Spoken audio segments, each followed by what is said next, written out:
দৈনিক যুগান্তরে একটা জরিপে প্রশ্ন ছিল, সেটা হচ্ছে বাংলাদেশে বর্তমানে বাংলাদেশ ইসলামী ব্যাংক নামে যেসব ব্যাংক পরিচালিত হচ্ছে, এই ব্যাংকগুলোতে যে কোনো মেয়াদি ডিপিএস রাখা, তার লভ্যাংশ গ্রহণ করা শরীয়তে দৃষ্টিতে হালাল নাকি হারাম বা জায়েজ আছে কি না। তো উত্তর করেছেন এখানে ইসলামী চিন্তাবিদ একজন। এখানে যদিও নামটা সেভাবে প্রকাশ পায় নাই, আমি নামটা দেখি, নামটা এখানে নাই।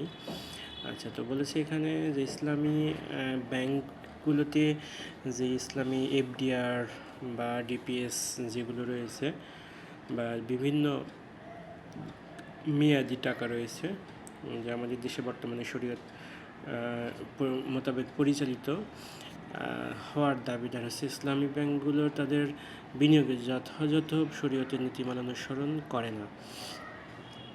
তাই শরীয়তে এ সংক্রান্ত নীতিমালায় যথাযথভাবে পালনের ব্যাপারে নিশ্চিত হওয়া পর্যন্ত এসব ব্যাংকের ডিপিএস, এফডিআর